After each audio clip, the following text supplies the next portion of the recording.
porque dados preocupantes do ano de 2023, divulgados pela Secretaria Nacional de Políticas Penais, o Brasil tem atualmente a terceira maior população carcerária do mundo. São aproximadamente 700 mil custodiados em celas físicas, de quase 200 mil em prisão domiciliar, cerca de 200 mil em prisão domiciliar. E nós vamos conhecer agora o trabalho da Pastoral Carcerária, que busca ser a presença de Cristo e a igreja no mundo dos cárceres. Quem conversa com a gente é a coordenadora nacional da Pastoral Carcerária, a irmã Petra Silvia, e a assessora nacional da Justiça Restaurativa, Vera Lúcia Dalzotto. Bem-vindas, que bom tê-las aqui essa noite conosco. E sabe, Abiane, falando desses dados, quero falar de um outro dado que a gente viu ontem sendo divulgado, que são os números de feminicídio no país. Feminicídio é aquele crime onde a mulher é assassinada pelo simples fato de ser mulher. Segundo o Fórum de Segurança Pública, 10.655 mulheres foram vítimas de feminicídio entre 2015 e 2023. São dados muito alarmantes, porque o feminicídio, a mulher é assassinada, na maioria das vezes, pelo parceiro ou ex-parceiro. E também falando sobre a pastoral carcerária, né, Abi? Quantos direitos são violados nas prisões que nós temos pelo país, né? Sejam muito bem-vindas. Obrigada, boa noite. É muito feliz sempre vir para Aparecida na casa da mãe. Obrigada pelo convite de poder falar em nome dessas pessoas que estão encarceradas, né? Homens, mulheres, crianças, adolescentes também. Não podemos esquecer o socioeducativo, né? Sim. Os nossos jovens que estão já encarcerados, presídios, né? Tem um outro nome, mas são presídios. Irmã, como é estar à frente? Primeiro, como a primeira mulher a ser coordenadora da Pastoral Carcerária e há 30 anos dando luz para essas pessoas que estão na escuridão. É uma missão muito bonita. É uma missão complexa, mas é muito privilegiado, eu iria falar. Porque cada vez quando nós entramos no cárcere, a gente visita Jesus encarcerado. Cada vez. Então, é um momento de graça. Nós temos quase 3.000 agentes da pastoral carcerária no Brasil todo.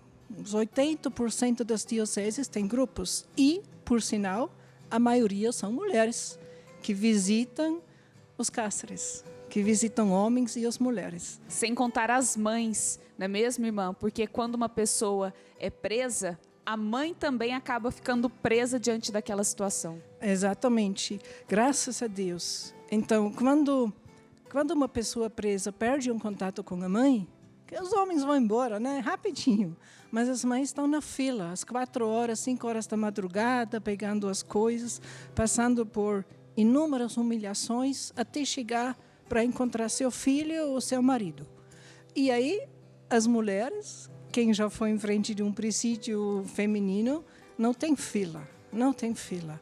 Infelizmente, a mulher presa é muito abandonada, em todos os sentidos, pelas políticas públicas e como também as familiares. Não é porque a mãe da mulher presa não visita, porque a mãe da mulher presa cuida dos netos.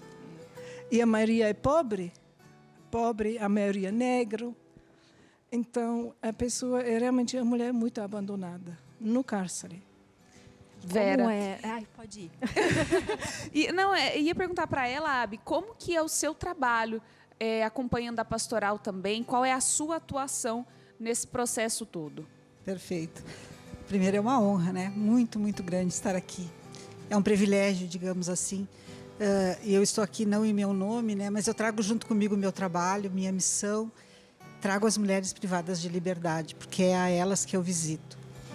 Logo que eu sentei ali, aguardando, eu vi o cenário e me deparei com esses rostos de mulheres, né? E fiz uma oração para elas, para que elas intercedam por nós que continuamos nessa caminhada. Então eu começo na igreja, eu acho que isso é importante eu colocar, que eu começo na Igreja Católica em 1994, através de um retiro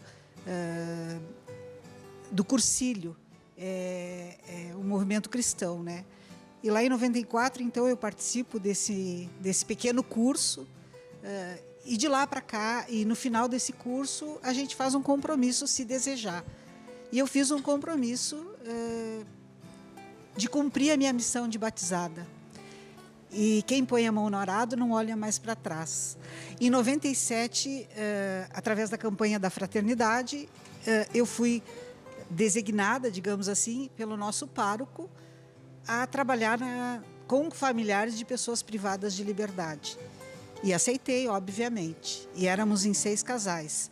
E aí começou minha caminhada dentro da pastoral carcerária, em 1997. E de lá para cá é um trânsito acelerado. E de lá para cá, mais cresceu o encarceramento. E de lá para cá, mais mulheres, crianças, jovens, mães, enfim, estão encarcerados. Eu trago a justiça restaurativa, né? Vocês falaram disso. Eu tenho a forte tendência de falar da mulher, porque eu semanalmente visito as mulheres, vou nas famílias, dou assistência, tento lutar pela dignidade dessas mulheres atrás das grades.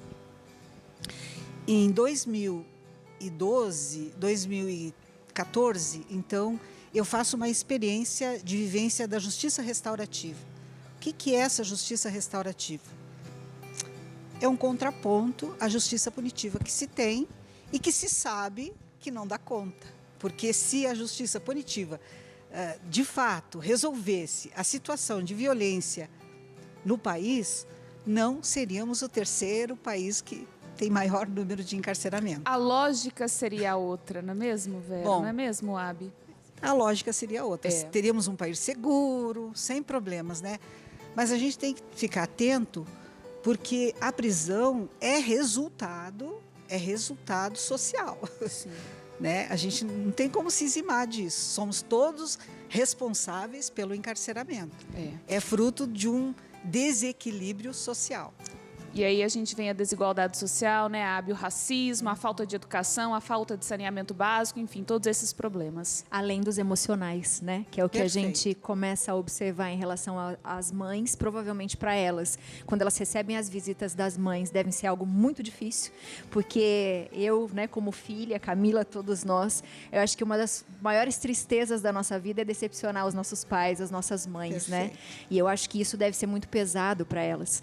E além disso, a gente sabe que falta estrutura, falta muita coisa para elas e coisas que às vezes a gente não imagina, como, por exemplo, produtos de higiene.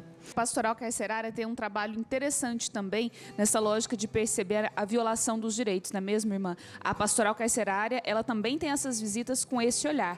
Quais são os direitos humanos que estão sendo negados para aquelas mulheres que estão detentas? A Pastoral Carcerária tem como objetivo geral a evangelização e promoção da dignidade humana. Aprendemos de Jesus, né? O Jesus nos mostrou. Agora a pergunta, que direitos são violados, vão ficar aqui até amanhã. Com certeza. Porque todos os direitos humanos estão sendo violados. O direito para dormir, para sentar, para comer. A fome hoje, a gente fala da pena de fome, é muito forte.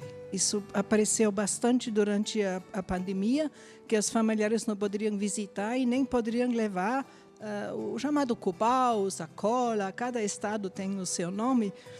E a fome aumentou muito no cárcere, que a alimentação é pouca e de má qualidade.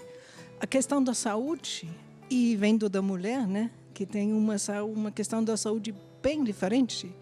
E o Estado, o sistema prisional foi feito por homens, planejado por homens, para homens. Mas aí tem a mulher, né? E a mulher muitas vezes é tratada como um homem que menstrua.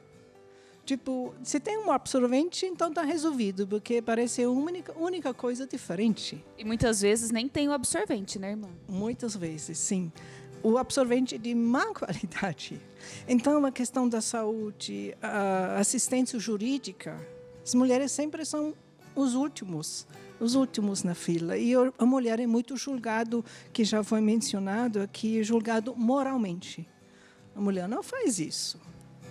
E uma outra questão também que é para a mulher, que vocês falaram, é a questão do relacionamento com os filhos. O homem está preso e se pensa no filho, né? Mas sabe que tem uma mulher que cuida do filho. Mas a mulher que é presa e se preocupa. Então, isso também vai à questão da saúde da mulher. As mulheres têm muito mais insônia, muito mais depressão, ansiedade. Se fosse para a senhora falar, e a Vera, de algum dos momentos que vocês veem de maior tristeza, seria desse? De não poder estar com o filho? Teria como falar algum desses? Porque eu acho que tudo é muito triste. Mas existem coisas que vocês falam, e agora, né? O que eu posso oferecer? O que eu posso fazer? Estou até arrepiada. Tem muitas, mas eu trabalhei muitos anos em Goiânia e lá tem uma mulher grávida, começou o parto, as dores do parto, e a polícia falou, não é nada não, e não levaram. Começou de novo, não levaram. Porque é perigoso, né? As mulheres são perigosas, até mais talvez, falaram, eu não, mas... E no final, a criança nasceu na porta da entrada, no corpo de guarda, como falam, nasceu lá no chão e quase morreu. Então, eu conheço a criança, já está um pouco maior agora, já faz anos. A mãe fala, né, o nome dela é Vitória, porque ela é uma grande vitória que ela conseguiu sobreviver. E o sistema prisional... a gente não fala que são egressos que estão saindo do presídio, né? O termo jurídico é egressos, egressas. Nós chamamos isso de sobreviventes do sistema prisional. Porque cada um que consegue sobreviver, com todas as sequelas psíquicas e físicas, mas sobreviveu. E muitas vezes, né, Vera, até o direito à maternidade é negado a essas mulheres, né? Porque elas não vivem a maternidade. Sem dúvida. Era para me falar sobre justiça restaurativa, né? Mas tá bom, vamos falar, se der tempo. Mas, assim, mas antes de falar o caso, eu quero dizer assim, que a justiça restaurativa, embora dê ou não dê tempo, sem dúvida nenhuma, eu tenho absoluta certeza e confiança que é sim uma luz no fim do túnel. Né? É uma justiça diferente, é uma justiça que não pune, mas responsabiliza. Isso não significa que a pessoa não tenha que dar conta daquilo que foi feito. Ela tem que dar conta, mas é de uma outra forma, é de um outro jeito, é com outro olhar, é com outro diálogo. Então, a justiça restaurativa tem crescido muito no Brasil.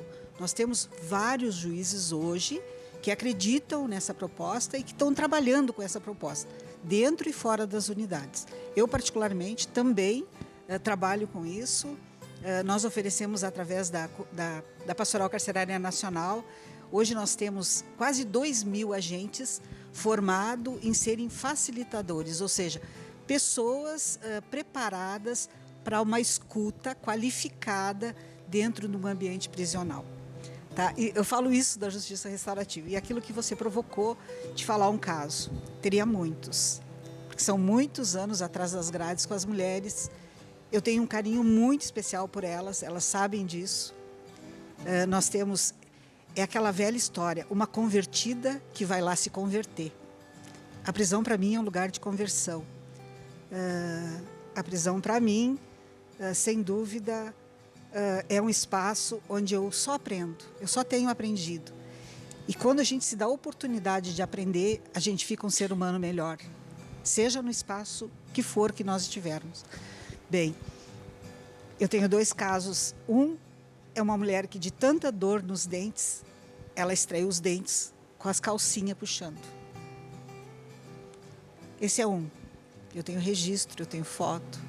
Ela arrancou seus dentes porque ela não suportava mais a dor e, naquele momento, não tinha como ser atendida por um dentista.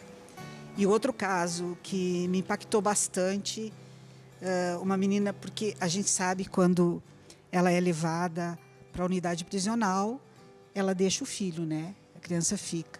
E ela tinha um bebê de 3, 4 meses. Eu não vou dizer a data, porque realmente eu não recordo corretamente. E eu vou no presídio nas terças-feiras. E quando eu cheguei, ela tinha passado febre a noite inteira. E ela tinha os 2 seios enormes, correndo leite, e não tinha o que fazer. E ela estava ali de passagem, porque provavelmente, e como de fato aconteceu, ela saiu rápido, porque era uma situação que ela não ficaria presa, né? Mas no momento não tinha o que fazer. Ela tinha dor, o leite corria, chorava e o seu filho estava longe. É muito triste nessa situação.